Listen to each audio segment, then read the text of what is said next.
کی یاد میں منایا جا رہا ہے، جنہوں نے ہمارے وجود کے لیے ایک جد و جہد کی، جنہوں نے ہمارے وجود کے لیے جنگ کی، اپنی ذاتی مفاد کو ترک پہ رکھتے ہوئے، اپنے آب و اجداد کو ترک پہ رکھتے ہوئے، اپنا وقت جو ان کے گھر کا تھا اس کو ترک پہ رکھتے ہوئے ہماری بلندی اور سربلندی کے لیے کام کیا، تاکہ آنے والی نسل کو فائدہ ہو سکے، سیاسی آواز بن سکے اور مسلمانوں کی ایک سیاسی آواز گونج سکے۔ آج آپ دیکھیے، جب سالار ملت علیہ رحمہ جب آپ اور ہمارے لیے جد و جہد کر رہے تھے، جب کا موقف کیا تھا، اور آج جو ہمارا موقف ہے وہ صرف اور صرف ان کی قربانیاں اور ان کی دورندیشی کے فیصلوں کا نتیجہ ہے کہ آج مجلس اتحاد المسلمین غیور مسلمانوں کی آواز بن چکی ہے، نہ ہی کہ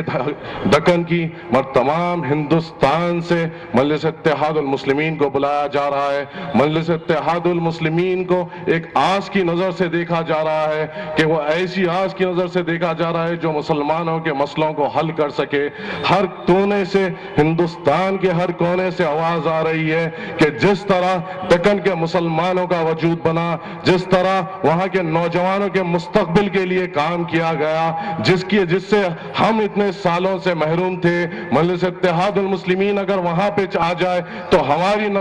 نسل کے لیے کام کر سکے گی، آنے والے نوجوانوں کے مستقبل کے لیے کام کر سکے گی، ہمارے پہ جو ظلم ہو رہا ہے اس کی آواز بن سکے گی۔ آپ دیکھیے وہ دورندیش قائد کا آج فیصلوں کا کیا نتیجہ ہے۔ اگر آپ ہندوستان کے کونے کو، ہر ایک شہر کو اگر دکن سے جوڑ لیں اور کمپیئر کر لیں تو آپ دیکھیے وہ دکن ہی ہے جہاں پہ 4% تفوزات ہے، وہ دکن ہی ہے جہاں مسلمانوں کے لیے اسکالرشپس ہے، وہ دکن ہی ہے جہاں ہماری ایک سیاسی آواز ہے جو آگے پھیل رہی ہے۔ آپ حال ہی میں جب صدر مجلس کے حکم پہ اتر پردیش کو جانے کا موقع ملا، جناب احمد پاشا قادری صاحب کی نگرانی میں جب وہاں پہ ہم گئے، ہم وہاں پہ گورکھپور میں ایک جگہ پہ جلسہ کیے۔ میں آپ سے بیان کرنا چاہتا ہوں، اتر پردیش ایک واحد ایسا مقام ہے جہاں 60 سے زیادہ ارکان اسمبلی مسلمان منتخب ہوئے ہیں، مگر آپ کے سامنے وہاں کے حالات بتاتا چلوں، 60 ارکان اسمبلی مسلمان ہیں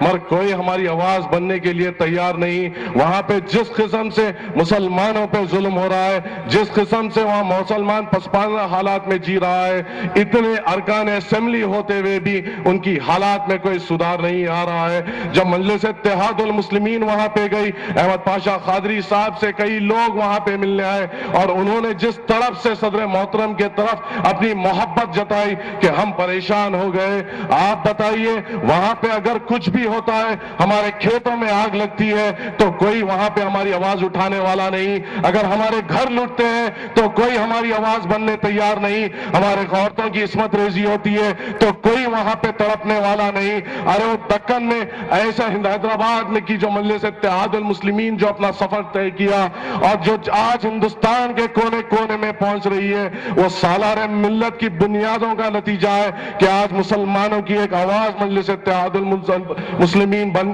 گئی ہے۔ آپ بولیے، ایسے کئی مسلمان قائدین ہمارے درمیان میں آتے ہیں اور اپنی بلند دعووں کی بات کرتے ہیں، مگر آپ اور ہمارا قائد ایک ایسا قائد ہے جو پارلیمان میں ٹھہر کے کہتا ہے، میں ہوں وہ شخص جو احسان جعفری کا بیٹا ہوں، میں ہوں وہ جو عشرت جہاں کا بھائی ہوں، میں ہوں وہ جو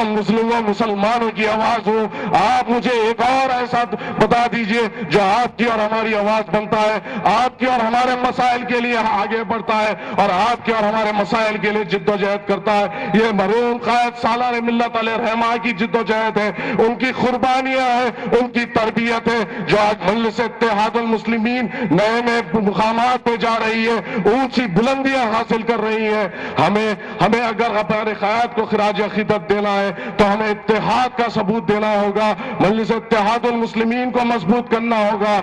بارسٹر اسد الدین اویسی صاحب کے ہاتھ مضبوط کرنا ہوگا۔ بہت سارے مقررین آپ کے سامنے ہیں، تفصیلی طور پہ آپ کے سامنے بیان ہوگا۔ بس اتنا کہتا چلوں کہ مرحوم قائد نے اپنی زندگی آپ کے لیے وقف کر دی، مگر اگر آپ ان کو خراج عقیدت دینا چاہتے ہیں تو اپنے مسائل لے کر دارالاسلام کو آئیں۔ ہم یہ مانتے ہیں کہ آپ اگر مسائل لے کے آئیں گے اور ہم آپ کے مسائل اگر پورے کریں گے، وہ ہماری خراج عقیدت ہے ہمارے مرحوم قائد کے لیے۔ آپ اپنے مسائل لے کے دارالاسلام کو آئیے، مجلس اتحاد اتحاد المسلمین کو مضبوط کریے. وآخر الدعوہ الحمدللہ رب العالمین. شکریہ.